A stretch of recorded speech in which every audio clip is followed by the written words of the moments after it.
Hello, my name is Linda McAnany, and welcome to my show. My guest today is Jeff Davis. He's the Executive Director of the Community Health Center of Central Missouri. Jeff, you've been on before, but thank you. I know you're a busy man, so thanks for taking the time to join us. Always a pleasure. Thank you. Jeff, there may be people in our viewing area that are still not familiar with Community Health Center. So why don't you give a little what for about all the good things you do? Well, you know, we are a healthcare facility that really specializes in taking care of the underserved. You know, really we see about 12,000 patients a year, about 36,000 unique encounters across the areas of mid-Missouri. You know, our main clinic is in Jefferson City, but we also have clinics in Lynn, Fulton, and in California. And really the idea behind the services that we provide is an integrated model of care. You know, we provide medical, dental, behavioral health services all under one roof. So as soon as we get a patient in, we want to make sure that we can take care of all their needs, not just certain specific issues. So by integrated, you're talking about the fact that they may come in with a health issue, but they can be provided some dental, if they need dental work and counseling and a number of things. Absolutely. You know, we come in and when the patient presents, we try and, you know, meet them where they're at. You know, figure out, you know, sometimes they may not realize that they have a dental benefit based on the insurance or Medicaid or whatever that they have. And so we try and encompass those services around them. You know, so for example, on children, for example, a lot of times we'll come in and the kid may come in for their well child visits to get their shots, but then also they need to make sure that we get their dental exam. So we'll go over and we'll take them over to a dental chair, we'll sit them down, make sure we get their teeth cleaned, and, you know, kind of get them headed on that healthy path of how do you utilize those services. Behavioral health is another area where we really focus on that integration. You know, a lot of times getting a patient to come for just behavioral health services is something that is more difficult to do. Yes. But if they're coming in for their diabetes checkup or for their hypertension or another acute issue, and we identify some behavioral health issues, we just kind of walk them on over to the behavioral health person. They talk to them, and they may be able to handle whatever crisis they may be having, or maybe teach them some of their skills, behavior modifications that they can do to help them actually treat their diabetes or hypertension better. So it's really, you know, that all-encompassing care and really making sure, you know, whatever the patient needs, we're there to provide those services for them. And I think it's interesting also that you can provide these services to people who have insurance, who don't have insurance. It's generally anyone. Is that not true? You know, that's very true. You know, we specialize in taking care of underserved. So, you know, if someone comes in and they may not know how to sign up for Medicaid, so we have extra resources that can help facilitate some of that stuff. You know, we have community health workers that can go into your house, help you get signed up for Medicaid, or maybe help, you know, you find food resources, housing resources, and those other things. So we bring those extra resources to the table to help some of those people help to navigate the system. You know, the healthcare system can be complicated, and so having some of those additional resources out there to help individuals navigate the system is something we really specialize in. But, you know, at the same time, you know, when my wife only has to take one afternoon off work to come in, and, you know, she can go through and she can get her, you know, our well child visit and our dental appointment. So, you know, we can really provide services to anyone. It's just what makes us a little bit unique is, you know, we have some extra resources out there to help people navigate the system who may be kind of falling through the cracks at times. And actually you have a number of organizations that you partner with, do you not? We do. You know, I mean, I think that's a core pillar behind a community health center is what we do is, you know, the community partners we have. You know, behavioral health is something that we've been really exploring more and trying to do more and more of, but we also have this organization called Pathways in the community that this is what they specialize in. So instead of me reinventing the wheel, I try and partner with them as much as we can, you know, really to make sure that we're delivering those services and getting them plugged in and not replicating efforts and duplicating resources already in the community. We partner with Capital Region Medical Center on numerous occasions, you know, on their family medicine residency program. The residents are over there helping us to deliver more care to patients. We partner with them in radiology. We also partner with JCMG, you know, and their obstetricians and having them come over and see some of our patients and working with it, you know, trying to really, you know, leverage the resources that are already in the community as opposed to replicating and duplicating resources. You know, there's certainly a finite amount of resources out there, so we want to be good stewards of the resources and making sure, you know, our resources go as far as they can and for the patients who really need them. Good. And speaking of partnerships with Pathway, you just opened a children's center. Tell us about that. Yeah, you know, we have a pediatrician by the name of Dr. Jasmine El-Khatib who is very passionate about dealing with children and helping children with autism. So we've opened a new clinic with Pathways called the Children's Center. So Pathways has offices over there, and it only focuses on children, really. So if you walk in there, you know, the walls are very bright colored, the artwork is very kid-centric, and it's, you know, they've got the waiting room is very, you know, has lots of toys and different things in it with, and it's really, you know, welcoming for the children to come into. And so really the goal of that clinic is, you know, to find kids that need those services, and really, you know, medical and behavioral health play a big role together. And so how do we coordinate that care better? And that's really what that clinic is designed to do. The other piece with the autism is, you know, for a long time, you know, children with autism had to be properly diagnosed and officially diagnosed have had to go up to the Thompson Center in Columbia. And sometimes the wait on that can be upwards of 18 months. So, you know, if you're a mom, you know, with a young child and you've got an issue that you really need to address, 18 months isn't really something that you're really wanting to wait around to get this kid plugged in and start, you know, to be the resources that you need. So Dr. El-Khatib is now certified, so she can be able to diagnose that, and her wait time is much, much less than that. She can also often get you in that week to make sure that, you know, we can go through, we can get you set on the right path, making sure that we're plugged into the resources, identifying the issues, and really working with the child to make sure that we're making progress and really working through some of these issues that can be very, very much a burden and stressful to the mom. And then also, you know, with the behavioral health resources, Dr. El-Khatib doesn't do it all on her own, but with the partnerships that we've developed in there, we can plug them into the behavioral health resources as well as a pediatrician. And where's this location? It's over off Stadium Boulevard. Okay. You know, so it's Pathways had a clinic there previously, and so then they've redone it, and they've done a fantastic job of, you know, like I said, making it really kid-centric and making sure that, you know, the kids feel welcome in there, and that when they come over, they can get all their needs taken care of. Well, and the need for services in our community, like all community, continues to be a major issue. And I think you all, not only you as an organization, but generally in our community, the organizations have tried to establish additional help for the people in our community. I know that's one very important thing that's been a part of your mission with the Community Health Center. One of those services, or one of the services that continues to grow, is the OBGYN, is it not? Yeah, you know, it's something that we've continued to see a need for. You know, the big thing, you know, of, you know, how do we make an impact on the community, you know, is through OBGYN services, in my opinion. You know, if I can bring in a mom and I can get her to enter care early, and we can go through and make sure that we're getting all prenatal visits and, you know, really deliver a healthy baby, then I plug them over into my pediatrics department and my dental department. You know, we make sure that the kid is fully immunized. We make sure that we teach the kid how to utilize dental services. And then we, you know, raise that child in our clinic, you know, teaching them how to use appropriately the healthcare system. Then by the time that child grows into an adult, you know, then they hit the workforce, you know, and then we've developed a kid, you know, that's, you know, educated in the way of how to use healthcare. And they've developed a training opportunity not only for their children as children, but as an adult, to know how to take care of themselves. Precisely, you know, and so that's really, you know, the long-term mission of, you know, how do we make an impact and a lasting impact on the communities we serve is to, you know, I think it starts with the OBGYN and then, you know, flows through there. So we're very excited. We've hired a new obstetrician that will be starting in October. So, you know, that'll be a big win for us. You know, we've kind of been working to figure out ways to take care of the OB patients, but having someone that comes and works for us full time, I think will be, you know, a very big win for the community as well as the patients that we serve. And so we're very excited to have Dr. Breckenridge come on board and really, you know, help to fulfill our mission and continue to grow our program. Well, and Jeff, you know, over the years that I've been fortunate to know about the Community Health Center, and certainly under your focus and direction, you've looked for continuing opportunities in our community to improve not only what you're doing now, but looking to the future and saying, okay, what can we do to help what we're already doing. What can we do to help the community?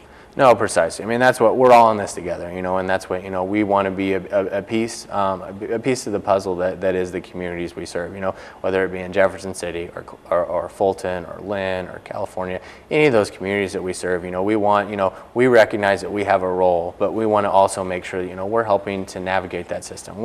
Our healthcare system, our society system, you know, it's very complex, and so, you know, if we can be a trusted resource and really an asset in that communities, that's really the goal we have, you know, really trying to figure out, you know, how do we make the lives we touch better and the communities we touch better. And you're doing a good job doing that. You don't need to hear that from me. I know you hear it from your patients. We're going to take a break right now. When we come back, we're going to talk about some additional services, but also some wonderful news for the Community Health Center. Stay with us. We'll be right back. Hi, I'm Donna Scheidt with the Jefferson City Daycare Center. The Jefferson City Daycare Center is a licensed daycare with an accredited early childhood education program. We care for up to 99 children ages birth to 8, primarily from low and middle income families. The Jefferson City Daycare Center, providing quality early childhood education services in a caring environment. We're proud to be a United Way partner agency. Find us online at www.jcdcc.org and like us on Facebook. Family Counseling Center of Missouri offers a number of therapeutic and psychiatric services at 204 Metro Drive. Our mission is to improve the quality of life for individuals, families, and communities by helping people make positive changes in their lives and empowering them to make healthy and effective choices. Our focus is building healthier lives together. Call 573-634-4591 or visit us online at info@fccmo.org.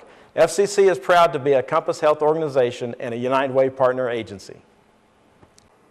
I'm Ann Littlefield, I'm Claudia Kehoe. and we're here to represent the Food Bank of Central and Northeast Missouri.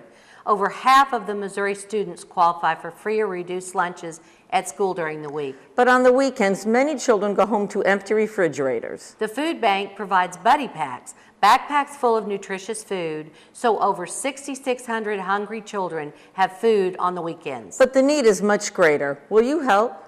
When you adopt a buddy, you reach out to a child in need. Your 50 cents a day will make a difference in a child's life.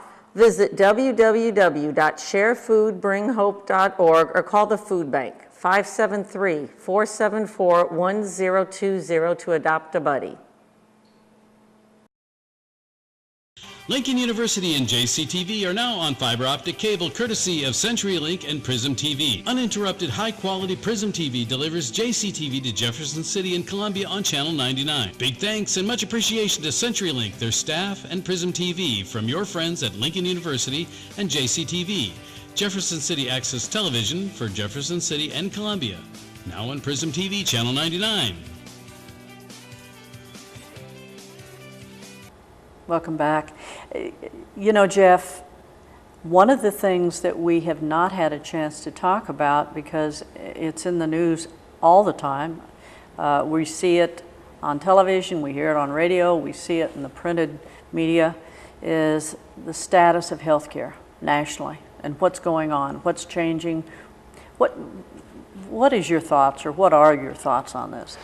You know, it's a very dynamic environment, as you certainly touched on. You know, I'm pretty sure I've gotten probably 5 or 6 emails of a different plan that they proposed just the time I've been sitting here talking to you. So, you know, we really haven't been trying to focus so much on the specific details of what plan or, you know, who's saying what and those kind of things. You know, it's all just so fluid and so changing, you know, and as of this morning, it sounded like they were going a certain direction, but probably this afternoon it'll be something completely different. So, you know, really the way that we're trying to tackle this is, you know, just put the patient at the center of what we're doing. And then the rest of the things that we do will kind of fall into place. You know, we've really, you know, we are committed to, you know, coming up with new and innovative models to take care of the patient populations that we see. You know, the big key thing, you know, if I could have it my way, you know, access is the key. You know, really anything that we're looking at, our patients, the way that we take care of them is providing access. As long as they don't cut access to our patients, you know, making sure that our patients, you know, our kids can still get in to see the dentist, our kids can still get in the pediatrician. We make sure that, you know, the different things that the services that we need to provide, our patients patients have access to, we'll figure out what hoops we got to jump through on the administrative side and everything like that to get it figured out. So, you know, really we just focus on, you know, what the patient needs, and then, you know, how do I take care of that, and how do I do it with the greatest quality. You know, I don't have any reservations on anything that comes through that, you know, if they want to, you know, hold me accountable for delivering a certain level of care, I have no concerns there. You know, the quality, I have the utmost confidence in all the care that's provided at the facilities by the great physicians that we employ. So, you know, I think, you know, really what we're focusing on is, you know, how do I increase the quality? How do I increase the access? And how do I eliminate the barriers that are faced by the patients? And then that's really, you know, therefore, you know, any model that they come out of Washington or even comes out at the state legislature, we should be able to navigate those waters, because, you know, bottom line, it's all about the patient. That's and right. We're here to take care of people, and so we're going to do whatever we can to do it. You know, our patients have enough barriers, and so if that means that I can eliminate a barrier by creating 6 more steps for me to do, I'm going to take those 6 more steps every time, because that's what it's about. In other words, you have to be flexible all the time. Exactly. And for more information, once again, about the Community Health Center, all you have to do is pick up the phone and call 573-632-2777, or you can follow them on Facebook, which is a lot of good information. Thanks, Jeff. Thanks. I'm Shelley Locke with Child Care Aware of Missouri. We're committed to helping families find child care and early learning programs that meet their needs. Finding the right child care or preschool is one of the most important decisions parents make. We help parents understand the types of programs available and the state's licensing rules. We also provide tips on what to look for when you visit possible programs for your child. Call us today at 866-892-3228 or visit us online at mo.childcareaware.org. Child Care Aware of Missouri, Missouri's most trusted child care resource. The Boys and Girls Club works to enable all youth, especially those who need us most, to reach their full potential as productive, responsible, and caring adults. Success is within the reach of every young person who enters our doors. We work with youth to ensure they achieve academic success, develop good character and citizenship, and have a healthy lifestyle. Boys and Girls Club of the capital city. While some doors just open, our doors transform. Great futures start here. Find us online at bgcjc.com and like us on Facebook. We're proud to be a United Way partner agency. Hi, I'm Kurt Probst, and I am a big brother. Missouri Valley Big Brothers Big Sisters desperately need your help. Right now, more than 50 children are waiting for someone to spend time with them, waiting for a mentor. By spending time with a child, you can change their future and improve their chances of succeeding in life. All it takes is 1 hour a week. Call Missouri Valley Big Brothers Big Sisters at 634-3290 to get involved today. We are proud to be a United Way partner agency.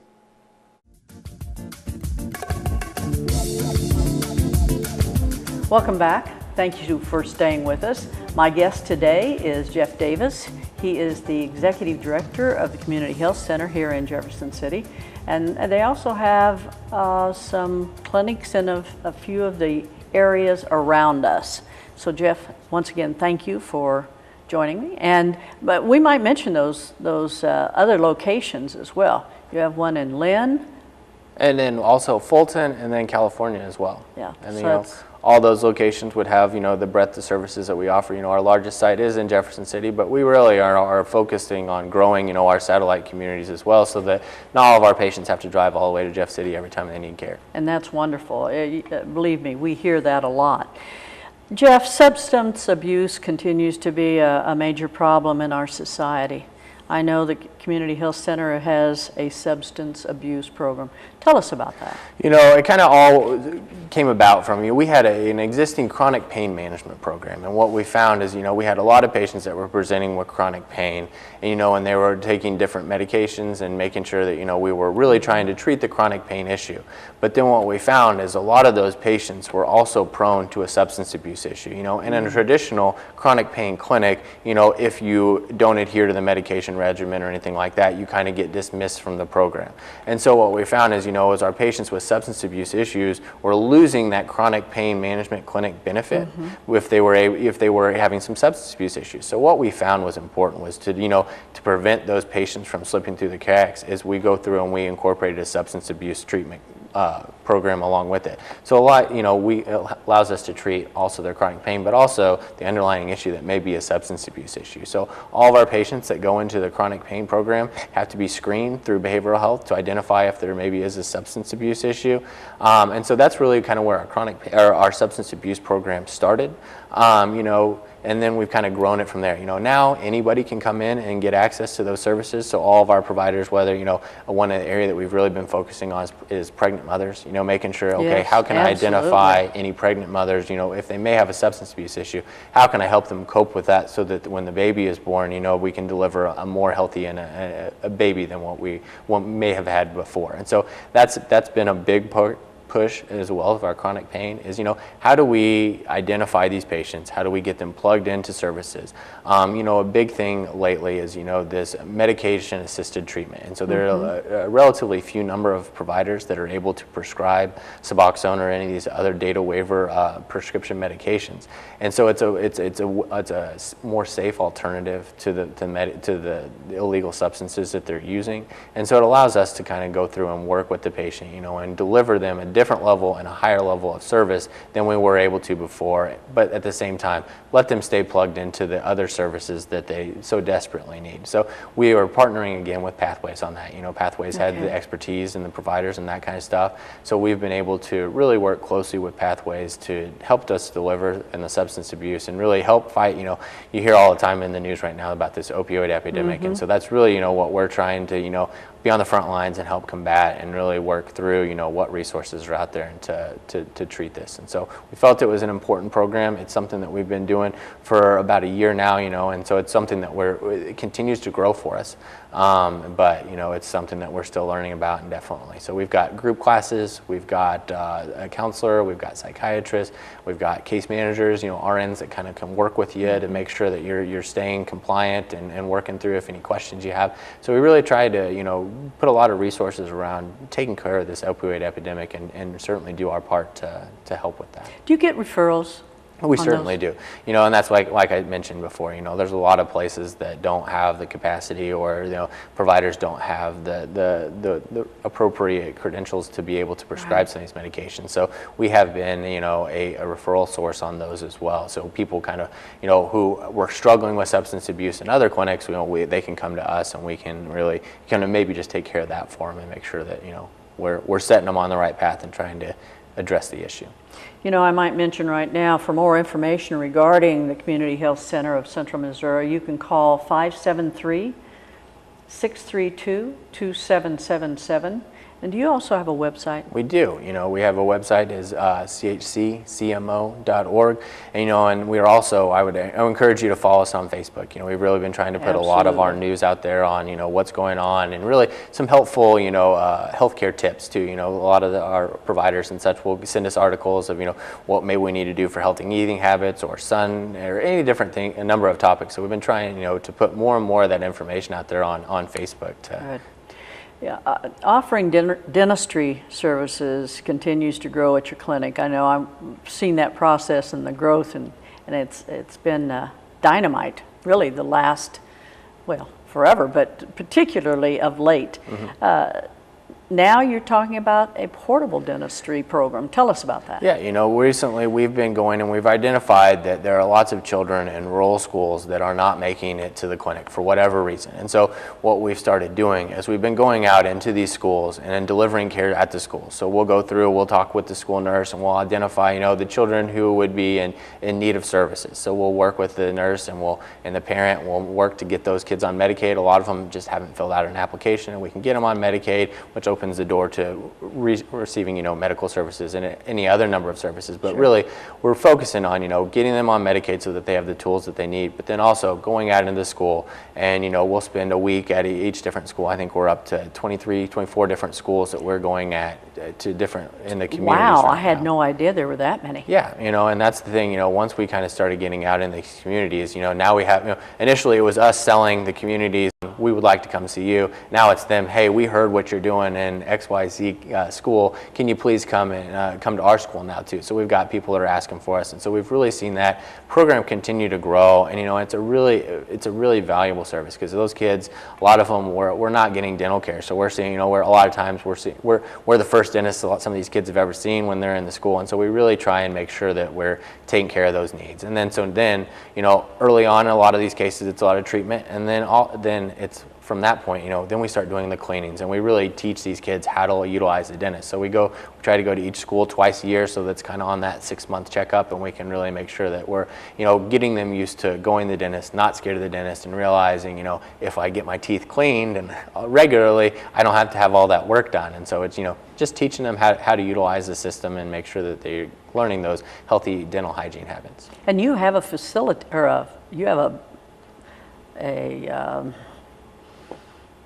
vehicle that can do that. Yeah, no, I was and that's trying the to thing. think of the right word. A facility? No, it's not a facility.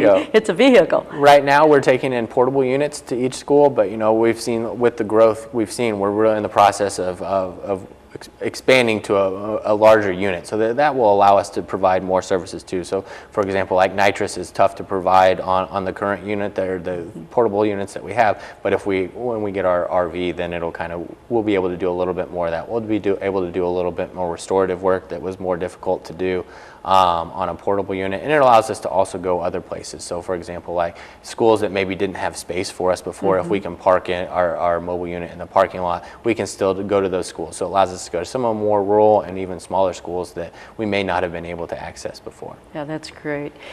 Actually, there's so many things, wonderful things going on at this organization. I'm just telling you, growth is continual. They're looking for opportunities to continue to help our community, our expanded community, with health services, et cetera. And one of the most exciting ways of doing this is about what's taking place with your facility. Tell us about that, briefly, I know. So we're very excited. We were able to apply for funds several years ago to expand our facility. And so initially they were not awarded, and then they came back to us and say, actually, we found some money and we're able to do this. So initially we had proposed to renovate our existing facility to add a little bit of space, but given the growth that we've experienced over the last couple of years, a renovation of our existing facility just really wasn't the best fit for us at this time. You were very tight. Yeah. It's very tight over there. It is very tight. So, we're excited to be able to open a new clinic. We're shooting for next summer to be able to open a clinic. So we're still in the early phases of, kind of some the renovation work, but we're excited to be able to provide that partner. And I think it'll really, the partnerships that we've been able to develop through this and how we've been able to kind of work in the community to make this vision come to a reality, I think is something that's really exciting and special and really speaks to the great community that we're serving. And it's not been an easy process,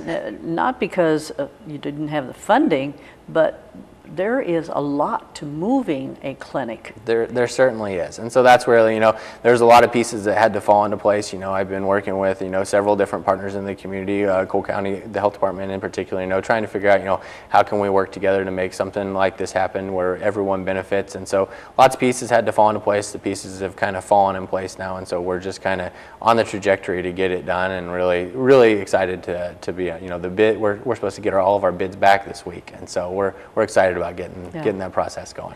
Well, Jeff, you continue to do an outstanding job, and you don't need to hear that from me. I know you hear it from your staff and the patients you see in the community. Thank you for your leadership. Thank you for doing what you're doing to continue to improve the opportunity to provide services to the community, but also what you're doing as far as your leadership is and looking down the road. So God bless you for what you're doing. Well, thank you. I've got a great staff, and they make my job look good. They're really good at making me look good. Yeah, so I appreciate the opportunity. Your staff is wonderful. He has surrounded himself by some wonderful people who are excellent in their profession. So we're very fortunate. And that's it for tonight. We look forward to seeing you next time. Good night and God bless.